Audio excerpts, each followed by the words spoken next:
Hello, writers. Welcome to episode number 45 of How Do You Write? And I'm Rachael Herron. And as always, I'm so glad that you are here. I'm feeling much better this week. I had a rough week last week and told you all about it in great detail. There's no such thing as TMI in my world, so welcome to that. But yeah, I'm feeling more chipper. I am kind of back to my normal self, which is a relief. Still feeling a little bit draggy, but not too bad. I'm getting some naps in there, and that's all that matters. Really, when it comes right down to it, is writing is a job in which you can take naps. And in fact, my 911 career was like that before too. So I just like a job in which you can have a nap, and it is proscribed and prescribed and sanctioned. And at 911 we had beds, and because I had to live there for 2 days at a time, no fears. I wasn't napping on the job. I was napping at the job, but not on the job. That's too much about naps. So yes, feeling better. I'm feeling a little bit fractured though, because I am balancing a lot of books in my head right now, and I am writing none of them.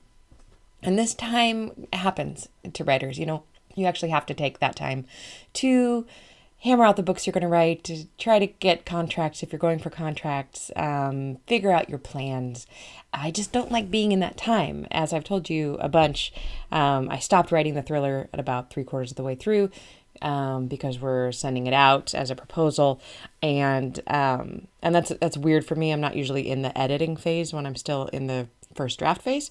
So my agent and I are upping the gore right now in the first part. So I'm actually working on the synopsis and going back in and adding a lot of horrific things. So that's super fun, something I don't normally get to do in romance. And I really like to write dark, so that'll be fun. Working on that. I'm also working on a 3-book proposal for another editor. So I will update you on that as that goes, but that's a romance series. And so those 3 books are in my head. I just sent out that proposal to my agent.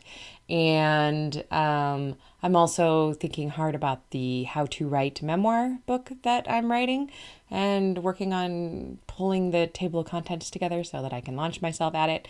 I love teaching memoir. I've got another class at Stanford coming up in the fall, which is an on-campus class. So it's not something you could take online.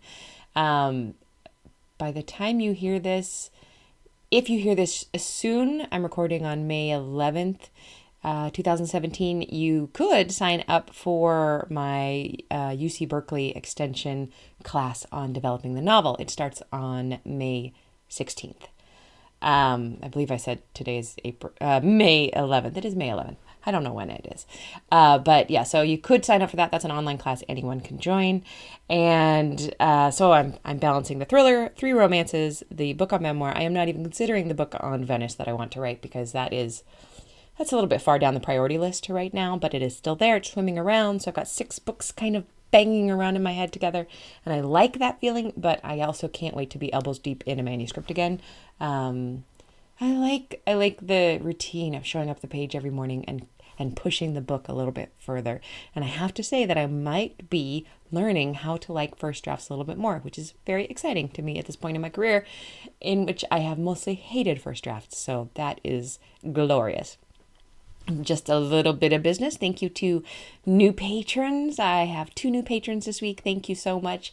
Katie Weinberger, thanks for your patronage, and to Amy Draper, thank you, and to Kelly, who edited her pledge up, thank you so much. As always, your patronage, with your patronage you get essays on creativity and the brain from me. They come out about every 6 to 8 weeks. And if you pledge at the $3 an essay level, you get texts from me a couple of times a week too, which you can reply back to and tell me all about myself, or tell me all about yourself, which is way better. Texts in which I encourage you to get your work done. And also with your patronage, you get the satisfaction that you are truly a patron of the arts, even at $1 every couple of months. You're a patron of the arts in the old-fashioned way, something that Kelly pointed out to me in an email this week that was really cool. It feels good to be that kind of patron. I am that kind of patron to people on Patreon. It's so awesome, and I appreciate you, all of my patrons, with all of my heart, so thank you for that. And today's episode is with Sara Ramsey, who you will love hearing from. She is a delight. She writes historical romance. I know her from the RWA community, but she's one of those people that I stole from my friend as soon as I met her. What she won't tell you is that even though she is wicked smart at this marketing stuff and the whole business of writing, she is just got this gooey marshmallow heart that that I can see, Sara. I could see that in you, and I just love it, and I just want to squeeze you and hug you. And you listeners will really enjoy listening to her. So please, let's jump into the interview. Enjoy that. I wish you happy writing, and I'll talk to you soon. Okay, well, I am so excited today to introduce my friend Sara Ramsey. Hi, Sara. Hi, Rachel. The last time I saw you, we were in Venice together. I know. I am still wishing that that's where I was instead of anywhere else in the world. It was amazing. Yeah, but now you're in a beach cottage Yeah, I overlooking realized the as I said that Pacific. I'm probably one of the biggest assholes that you're going to interview on this because Excellent. I look up and I'm like actually looking at the Pacific instead of Venice right now because I'm on another writing retreat. it's, Um, it's rough. Okay, well, let Sorry. me give a little Yeah. introduction so people know who you are. Sara Ramsey is a historical romance author with great taste in champagne, bad taste in movies, and a serious love for journals and washi tape. I can attest to this. Her award-winning historical romances feature plenty of devious dukes, daring ladies, and happily ever afters. Sara has called both Iowa and San Francisco home, but she's currently wandering the globe, yes, while writing novels and searching for the perfect cup of tea. You can find her at sararamsey.com. So, dude, you are like, you know that you're kind of my idol right now, and that if and then if I were single, which I do not want to be, but if I were single, I would be you. This You're doing the digital nomadry. Is that even a word, nomadry? It should be. Let's go with it. I think it Okay. should be. So before we get into like the questions about your process, what is that like? It's pretty wonderful, I've got to say. I'm not going to downplay it at all. Like, it all will sound like a humble brag anyway, so I'm just going to own it and say it's pretty great. Um, so obviously I know you from San Francisco. Yes. So Rachel and I have been friends for a long time. Um, and San Francisco has, I think everyone in the world knows this, but it's gotten stupidly expensive, especially in the last few years. And I think it's getting increasingly hard for people who do what we do, which is try to piece together a living through words Yeah. to survive there. Yeah. And I was thinking about it last fall, and I was like, I just turned 35. I live in a studio. And if you'd asked me when I was 16, like, where do you see yourself living? If you told me I lived in a box when I was 35, I would have thought I'd really screwed something up, um, even though it was where I wanted to be. But I decided to put everything in storage at the end of last year and just give myself 3 months to travel and see whether I was productive while I did that. And my baseline was if I wrote as much or more than I did when I was living in San Francisco, I could keep traveling after that 3 months was over. If I just kind of screwed around and sat on the beach and didn't do any work, I would need to get an apartment again. Um, I didn't know but that that, was your. I didn't know those were your rules. That's really cool. So then, what did you find productivity wise? I would say I was as productive or more than I was in San Francisco. So in the 3 months, so that 3 months, I spent 6 weeks in Bali and 6 weeks in London, and then ended with Rachel's writing retreat in Venice, which is going to sound like she paid me to say this, but it was the most wonderful way to cap off that Aw. experience. It was just so great to have time with other writers and refill my well in a different way. Because you had been really alone in a real certain way Mhm. up Yeah, I until that. had. I didn't think about that. Yeah. So it was actually a little bit bizarre too, though. I didn't tell you this, I don't think, but I had a little bit of weird anxiety the first night I was walking into our meet and greet because I was like, this is the first time I'm seeing people I know in 3 months, Yeah. right? And the experience of going from everyone, I made good friends while I was traveling, but they were all strangers, to then coming into a room where I knew you and Veronica Wolf and Lisa Huey and some of the other people there, I was just like, it was kind of mind blowing. Um, How did it go when you finally did walk in though? Because I understand that whole like you have been able to be completely who you want to be while you're gone, and now you're walking back into preconceived notions of Sarah Ramsey. yeah. I don't think it was that hard because I do think I'm pretty much who I am with everyone. It's not like I went to Bali and told everyone I was a spy or something, right? Oh, which you totally should I have. should have. You blew it. I know. I really, maybe this next route I will pretend to be someone else. I've always wanted to have a fake accent. Yeah, I don't know that I wouldn't do well with that. Give me 2 glasses of wine and I would just revert back to form. Um, but it was really, I don't know, but it was also comforting too, right? And I think that was what made the Venice experience so great was that I was ready for that comfort again. Yeah. It was just the switch that was difficult, right? It was that first 5 minutes of Talking I know to these 16 people. Yeah, And they're asking me strangers. questions and they Yeah. care, I think. This is weird. Um, That's yeah. awesome. Well, then moving forward with these questions, I didn't tell you this in advance, but if you could like address them with what you found in the last few months, like on this trip about yourself and your writing process, I would love that. Yeah. So on this trip, and let us know if it's changed somehow on this trip too. What is the best time of day for you to write, and where have you been writing? I always ask where, but you can't really answer that if we don't have another 2 hours.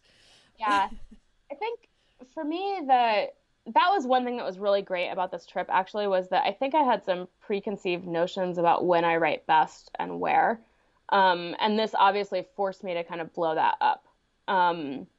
Which was good, I think. And this was so I was working on my seventh book.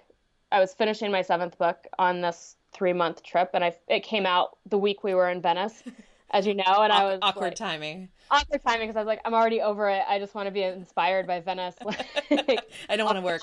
Yeah. whatever. Yeah. But I actually tracked every minute that I spent writing for this book so I could get a better sense of where I'm productive and how. And I learned some interesting things. That's the one, this kind of merges into the tip later too, but tracking for one project, sort of all the time that you spend on it and where, I learned a lot. And I learned it takes me less time to write a book than I thought it did. Which is good to know. Like it kind of takes me about 2 to 3 hours per finished 1,000 words. Oh, what a good number to have. Like what a Yeah. good knowledge to have baseline. Yeah. Because I'd always kind of thought about like, I can write about 1,000 words an hour, but I'd also said, but I need my like dramatic couch time to think about it. And I need like all the editing Dramatic time. couch time. Yeah. Yeah, I have So, dramatic bedtime. That's yeah. that's me. And I didn't track all of that, right? Like I know that some of the journaling time, like the thoughts that you have while you're walking to the store, like that's not in there. But purely sitting at my laptop and writing was about 2.5 hours per 1,000 words, which means an 80,000 word book I should be able to write in about 200 hours. And for That's me, it takes completely 10 months, fascinating. right? So it's like, so now I'm starting to think like, oh, this is a good come to Jesus for me. If I actually know that, Yeah. I can be a little more strategic about my time and say, no matter where I am, I need to get 3 hours a day That's because so. that would get me a book much faster. You know me, and I'm totally going to adopt that. So I know we'll work that back into the craft tip, or unless you've Yeah. put that now. But how do you write? Do you write longhand or on the computer?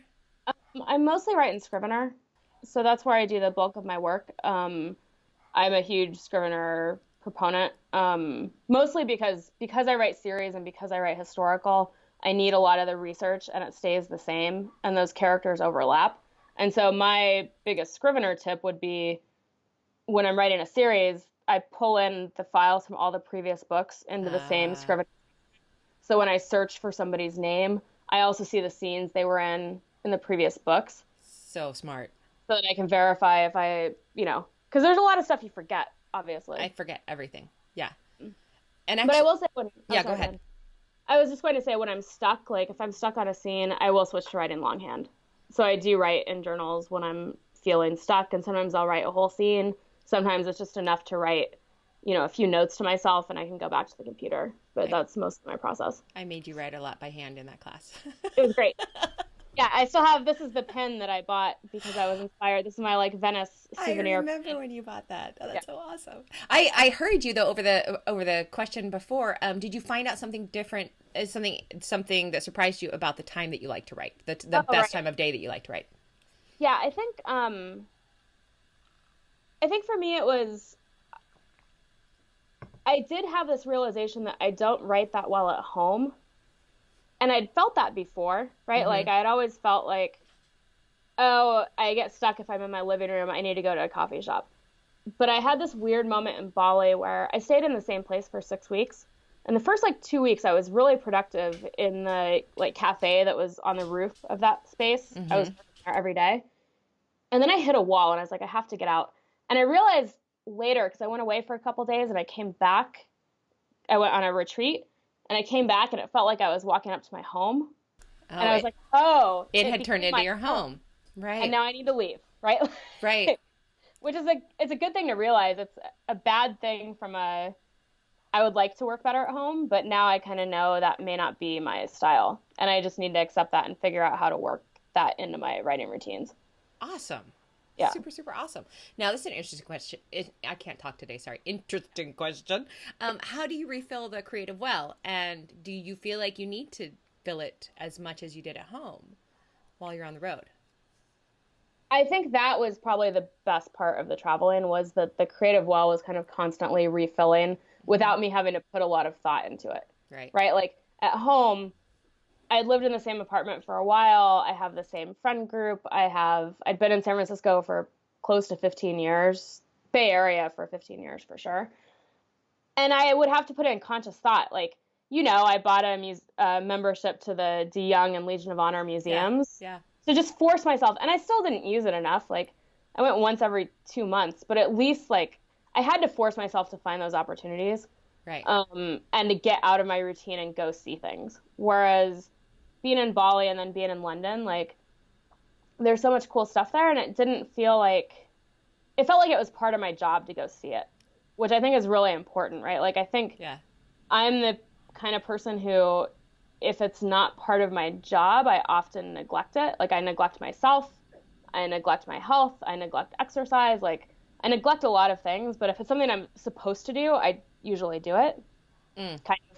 I'm pretty rebellious with myself too, but there it felt like, oh no, my job is, and framing it like that, like my job is to refill the creative well because I was feeling kind of burned out. Yeah.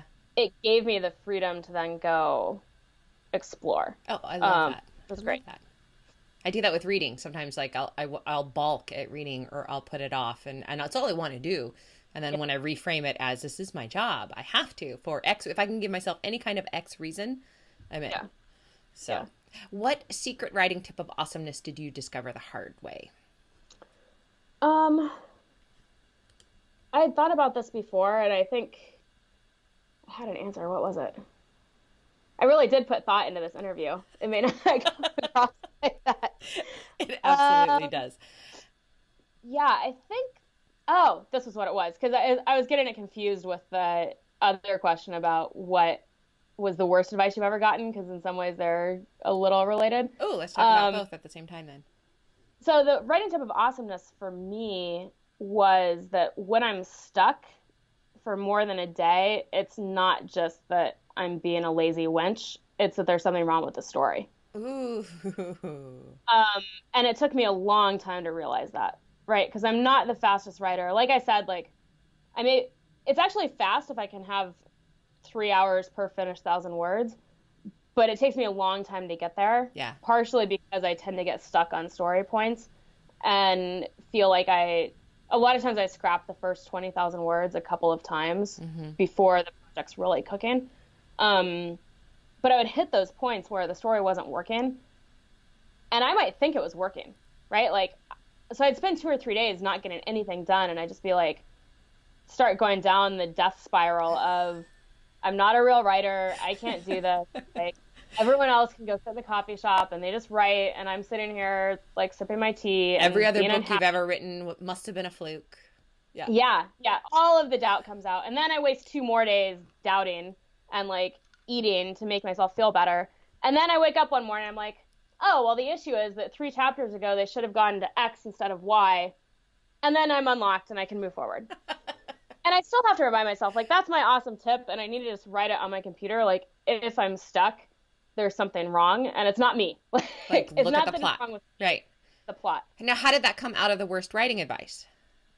Well, I think the worst writing advice was, this is going to sound really ridiculous, but I think the worst writing advice I've gotten is stuff where I knew in my heart that I don't write like that, but I tried to do it anyway because it was successful for somebody else. Right? And so a lot of the advice that I get is like, no, you just sit there and put your hands on the keyboard until you write 2,000 words. Right? Or my friends who are really good plotters and they have their index cards and they know their midpoint and they know their dark moment and they know everything to start with. And so when I would get in those spirals, I would think, oh, it's because my process isn't good enough and I need to try what works for them. Mm-hmm. And I spent years just like every time I hit a point thinking, oh, I should try X's solution or I should try my friend Y's solution. And it turns out, no, I was just stuck because I needed to think through the story.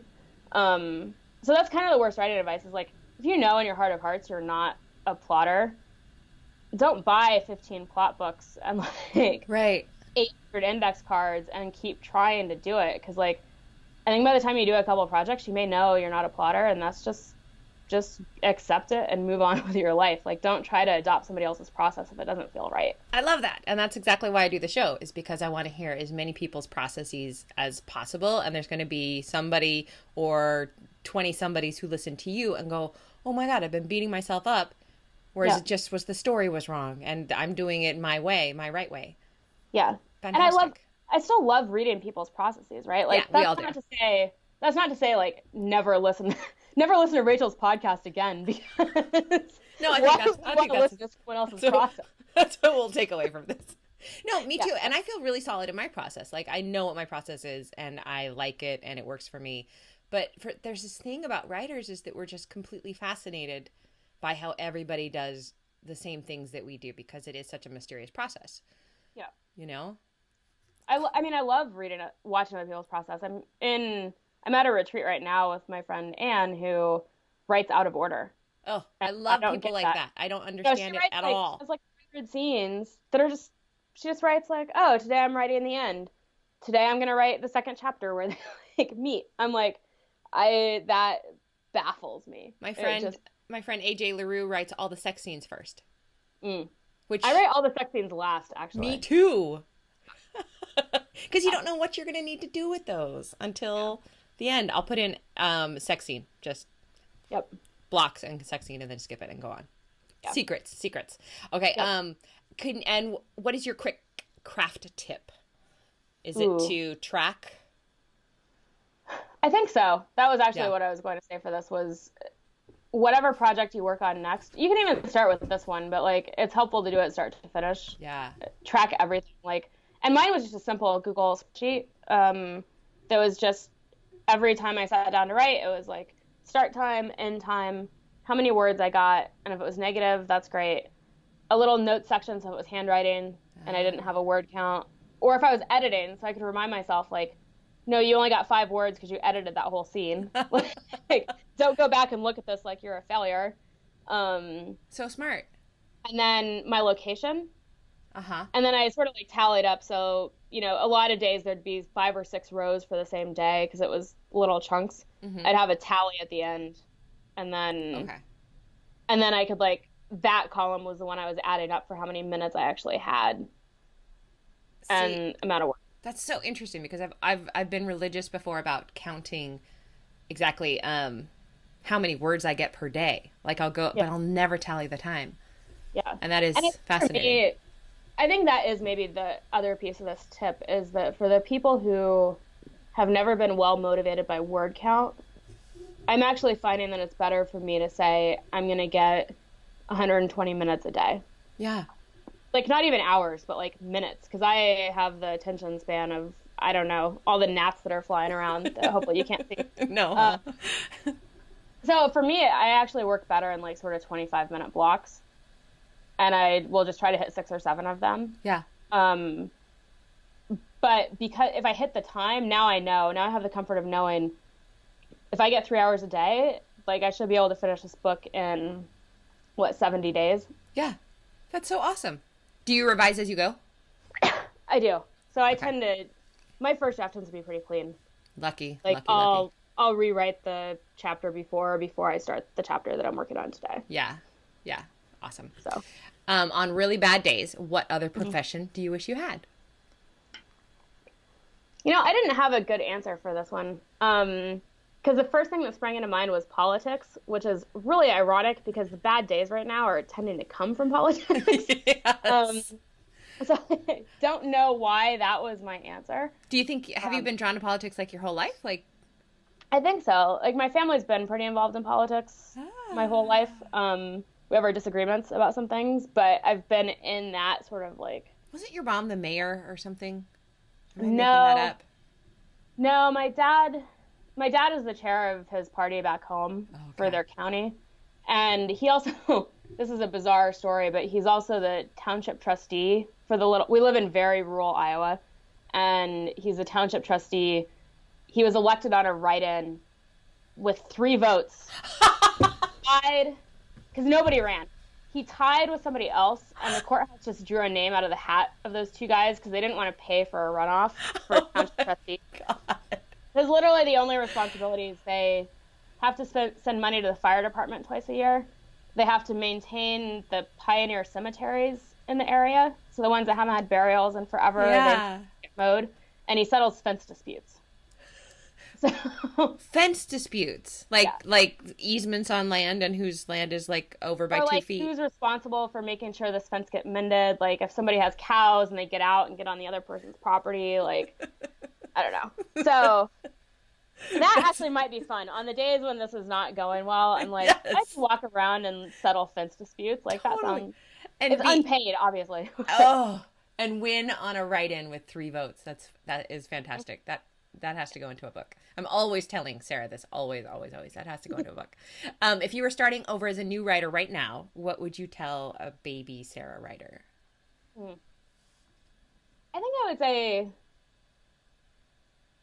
not to be impatient with the search for success and Mm. for figuring out how to write, but not to go too slowly either. Like I think I'm giving myself 2 pieces of advice, partially because, early on I was pretty impatient about the like critical accolades, Mm-hmm. I would, because I'd been fairly successful in my previous career and academically, all of that. I was just kind of used to success happening, um, which sounds like a humble brag, which it kind of is. But, I was used to things happening, and this was one I couldn't control at Mm-hmm. all. And it made me super impatient, and it was really difficult. But then I almost think I overcorrected from that Mm. and said, oh, well, it'll come whenever it happens. And so I can take 18 months to write this book because I would rather, like, So you you stop know, pushing then. I kind of stopped pushing. Yeah. And I think that was one of the big realizations I had the last few months was that I actually am the type of person who likes to push. And I had somehow held myself back too much. Mm. Because there's a time and a place, I think, for the sort of peaceful Zen, embrace the world, like give yourself time, breathe. And I needed that for a couple of years because I Mm-hmm. had some personal stuff going on. But now it's like, no, I don't need to be peaceful. Like, it's actually more my nature to push and try, and I somehow lost some of that. So I think that maybe the real piece of that is like listen to your intuition a little bit more and trust your gut. And that goes back to like, don't take somebody's tip if it feels like it won't work for you. Like, feel free to accept advice and smile and say thank you, but just move on if you know it's not going to work for you. I really, really do believe that we know deep in ourselves all of these Yep. answers. We really do. And it takes somebody else saying it for us to hear it in our own head sometimes, but we always know whether it's right or wrong. If you just sit down and ask yourself, am I Yeah. going too fast? Am I going too slow? Yep. You know the answer. Yeah. Yeah. I think that's true. Awesome. And what would you like to plug right now? Can you tell us about your new book? What's it called? I can. My new book is called Taking the Earl. It's the last book in a series about 3 heiresses who were competing to win an ancient estate. Ooh. The book it's set at a house party. This is Regency, 1812. The heroine secretly was ruined, but never told. She managed to keep it all a secret, but she has a secret Ooh. baby Oh, I love a secret baby. who she's been hiding, and that's why she's determined to win the estate. Because if she stays in the country, her baby can grow up here. The townspeople have all accepted it. Like, it'll be okay. Someday people will find out, but it'll be okay for now. The hero shows up pretending to be the missing heir, which would throw everything into chaos, but he's actually a jewel thief, and he is only pretending to be the missing heir so he can get in and steal everything. Okay, that's awesome. Yeah. Oh So my that's the gosh. setup. And it's the culmination of a trilogy, right? You said? It is. So, and It is. I No, that's I don't have the print book of that one, but I can show you the little tiny card if you can see it. Oh, yes. And I'll link that too. Your Yeah. covers are so gorgeous. Thank you. They are beautiful. And I love Thank those you. colors together. Congratulations on the release. And Thank I you. will link to where that can be found. And I would like you to go back to your retreat and staring at the Pacific and getting work done, or just, having some wine, because it's like 3:30 now. It's probably time to knock It's off for the one day. time. Yeah. It felt a little wrong to be drinking the wine while I was talking to you, but that's probably next. It's never wrong. Thank you so much, Sarah. And For having me. happy writing to you, and we'll talk soon. Thank you. Bye. Bye.